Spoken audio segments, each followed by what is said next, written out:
Ukraine is still begging the White House for any kind of security guarantee against Russian aggression. But you know who just scored a NATO level security guarantee? That's right, the Qataris. Didn't see that one coming. But just why is the White House handing Qatar the keys to the U.S. military? And who is really responsible for this really weird turn of events? I'm Paul, U.S. Army combat veteran. Let's talk about it. Okay, hit that subscribe button, guys. And by the way, Strike Gum, my gum company, is now having its fall sale. So if you are looking for the equivalent of an energy drink in every single piece of gum, zero sugar, made in the USA, veteran owned, the preferred, everybody from Ukrainian drone pilots to North Sea oil rig workers love it.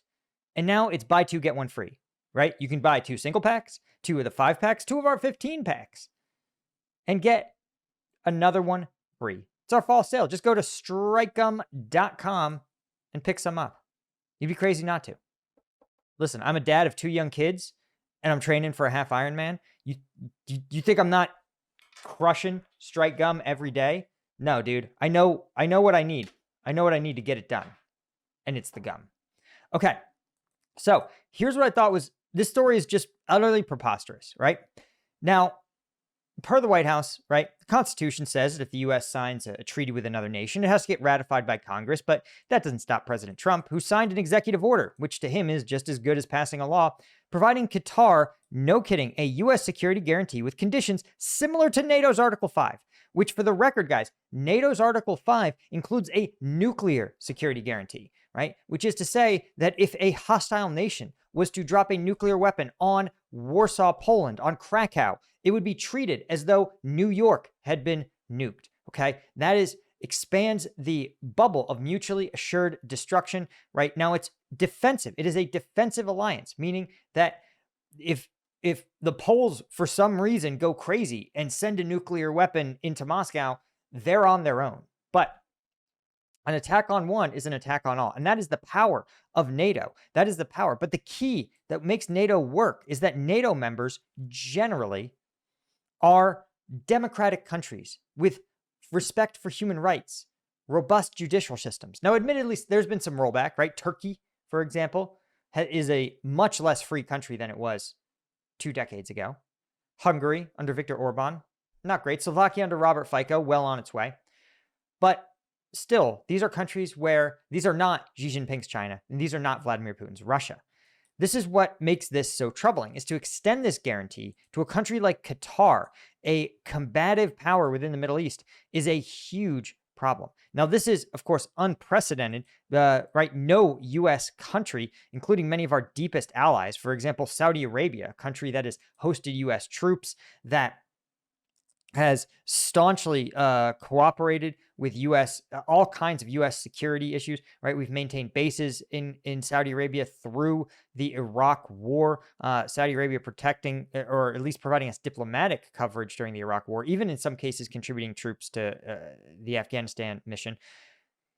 This country has longed, for a long time, wanted a security guarantee. Now, maybe they should have thought of that before they did 9/11, but the fact that Qatar got it is insane, especially given the fact that U.S. super ally Israel actually attacked Qatar, killing Hamas officials who were in the process of negotiating in Qatar, right? This was done the same day that the Israeli Prime Minister Benjamin Netanyahu visited the White House, and it also corresponds to to Netanyahu's formal apology to the Qataris for violating their sovereignty. Now, the exact wording of the executive order is that, quote, the United States shall take all lawful and appropriate measures, including diplomatic, economic, and if necessary, military, to defend the interests of the United States and the state of Qatar and restore peace and stability. U.S. military and intelligence leaders pledged to maintain joint contingency planning with the state of Qatar to ensure a rapid and coordinated response to any foreign aggression against the state of Qatar, which is insane because the last foreign aggression against the state of Qatar was by U.S.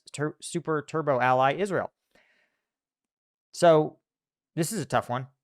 But Netanyahu, of course, had to apologize to Qatar. But here's the problem, right? As this article points out, Saudi Arabia has been trying to get this for forever. And one U.S. official said, quote, Qatar managed to get a partial defense pact with the United States literally by getting attacked by Israel. So if you are the Israeli punching bag, at least in this White House, you too can end up with a U.S. security guarantee. And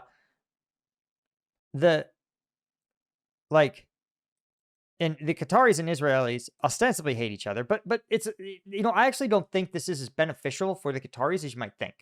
Because one of the things that Qatar has, one of it's really, it is the Switzerland of the Middle East, right? Because look at how many negotiations, right? The Taliban and U.S. had negotiations in Qatar. In fact, the agreement to swap Bo Bergdahl for a number of Taliban held prisoners was negotiated by Qatar and was done in Qatar. And the negotiations for the release of hostages, those Hamas-held hostages who were already released, those were negotiated in Qatar. So Qatar has this position where it says, listen, I'm a neutral guy. I am a neutral Middle Eastern country. And that's actually a really valuable diplomatic place to be. It's hard to maintain, but it's extremely valuable because it confers for Qatar not just economic benefits, but it also includes a lot of diplomatic benefits, but economic benefits as well. Because if you are someone who is not seen as being in the pocket of any of the Middle East's major powers like Saudi Arabia, Iran, Israel, what you are instead, you're seen as a neutral ground that a lot of economic activity, if you want to, say, headquarter a company in the Middle East, you may sit there and go, Qatar's the place to be. Because if the Saudis decide to turn against me, or if the Iranians or the Lebanese or Hezbollah or whoever it is decide that they have a problem with my company, well, the Qataris' commitment to neutrality means that I will have my property protected. And once you have rich people flood into your country, it's really economically beneficial. The problem is this absolutely deletes that from existence because it explicitly makes Qatar an ally of the United States. And the problem is that the Qataris are going to get a lot more from this than they're giving up, right? They're getting access effectively to the entire might of the U.S. military. But what are they giving the United States? Well, nothing, by all accounts. They don't have, again, they're losing their most valuable thing to the U.S., which is their diplomatic neutrality. So they lost their neutrality. They're no longer going to be a place that U.S. enemies like Iran are going to say, hey, I trust the Qataris to host these negotiations. They're going to say, no, the Qataris are another American proxy. I want someone else to. I want the UAE or a different country to host this. So I think the reality, is that, Qatar has been on this Trump campaign for a while. This is not a Trump-based thing. It is being hyper accelerated by the Trump administration. But because the administration really effectively got bribed by Qatar, I think that's what it comes down to first and foremost. The Qataris, of course, famously enriched Jared Kushner by effectively funding one of his once he left the White House, right? Trump's son-in-law got massive investments from the Qatari government and the Qatari Sovereign Wealth Fund, and basically handed him the money, allowed him to collect hundreds of $millions in wealth management fees, and has never really returned them any money to speak of. But this is part of a long-standing effort by the Qataris because they also, for example, did a whole bunch of weird charm offensive stuff even 10 years ago when I was in D.C., right? When the Capitals, the hockey team, were in the playoffs, the Qatari government paid to continue to run the metro to allow D.C. bureaucrats to get to and from the stadium. And this seems like a little thing, but the Qatari government did not let people forget that the metro's operations during the Capitals' run to the Stanley Cup was a gift from the Qatari government to the city of D.C. So this whole sort of favor buying, right? Remember, the Qataris also gave Trump a $400 million jet, plus some sort of licensing agreements that are extremely lucrative to open golf courses, and of course, a pledge to invest in the U.S., whatever the fuck that means. So this whole thing is I think one of those actions where in diplomacy, right, you have to make trade-offs. But it's not clear that this trade-off makes a lot of sense for anybody. The US definitely loses. The Israelis are definitely have lost here.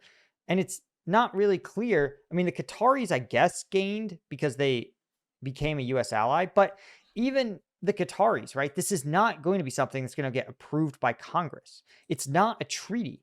It's a pinky promise from just the US president alone. It's a personal guarantee effectively from the US president. Without, remember, NATO has been ratified by Congress. So America's two legislative bodies have said, yes, this is a treaty we approve. We welcome NATO on all its terms. This is a good thing. And so that is rock solid. But this is just a personal alliance between Trump and the Qataris. And in all likelihood, this will dissolve as soon as Trump leaves office. But in the meanwhile, Qatar could do a lot to take advantage. Anyway, guys, that's all I had. Thank you to our Colonel tier members, guys like Yanko, George, F. Bastian, Himmler, Michael Fry, Christine Schumann, I Sky Call, Chris Holmes, Deborah Oppenheimer, and all of our Lieutenant tier members. And I'll see you guys in the next one. Cheers.